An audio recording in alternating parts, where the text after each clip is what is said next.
You're looking now live at a memorial for the victims of that tragedy. Again, that claimed 137 lives, of course, but lots behind this, Bob. Yeah, absolutely. You can see right now, it looks like a prayer is being said. ISIS-K, they have claimed responsibility, but Russian President Vladimir Putin is trying to connect this to Ukraine. Meantime, his tough image, though, has certainly taken a hit around the globe with this happening here. You can't be too happy about that. Yeah. Joining us now to discuss, former Naval Intelligence Officer and Overseer at Stanford's Hoover Institute, John Jordan, and former CIA analyst and former NSC Chief of Staff, Fred Fleitz. Gentlemen, great to have you with us this afternoon. John, I know that you speak Russian. You are always up on Russian headlines. Give us a little insight as to what the reaction has been in the country to this deadly concert hall shooting where, as we pointed out, Putin is trying to blame Ukraine, and of course, ISIS-K has taken responsibility. Well, initially, the Russians wanted this to be about Ukraine. Putin was hoping for that. This is really embarrassing for him, especially since we warned them in March, and they broke up an ISIS terrorist cell towards a synagogue also about 3 weeks ago.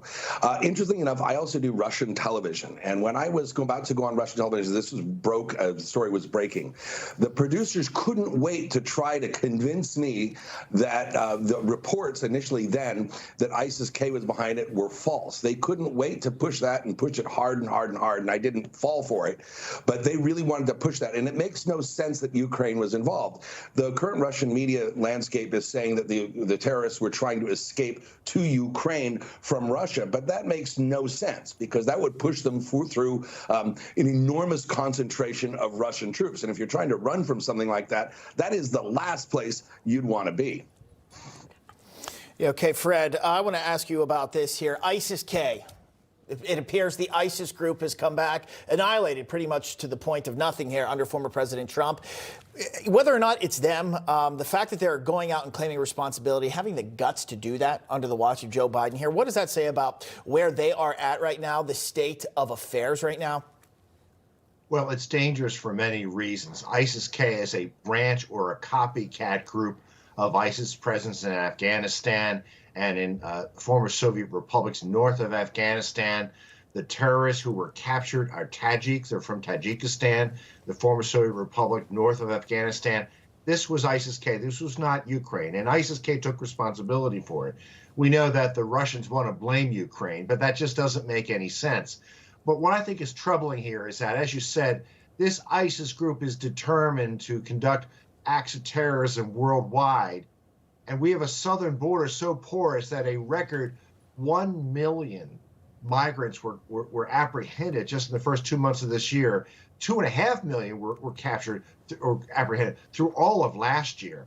5 guys did this terrible terrorist attack in Moscow, and I worry how many ISIS fighters are getting across our southern border because Joe Biden refuses to defend it. John, I want to go back just and ask you actually a personal question. I know that you said you were on, Russian television and you were very connected there. Are you ever nervous or concerned that what you say, especially if you're adhering to, I would say, what the facts are rather than going with Russian propaganda, are you ever concerned about putting yourself in the line of fire, again, literally or figuratively? Well, I can pretty much look after myself, and I appreciate the concern. But they're pretty pushy sometimes, and this is kind of how I stay connected. I have relationships there, and it's very interesting. And again, I get a lot of insight that I'm able to share with viewers on Newsmax that probably other people might not get. I have a lot of experience dealing with the Russians, and we'll just leave it at that. But interesting about this attack is really interesting for Putin politically, is that the Putin regime has protected the people of Moscow and St. Petersburg, the major cities where a lot of the elites are. And the draft notices haven't been as abundant there. They haven't been as aggressive about dragging some of the kids off the street there as they have in some of the outlying regions of Russia. And this is a real blow to Putin because where this was done was 14 miles northwest of Moscow city center.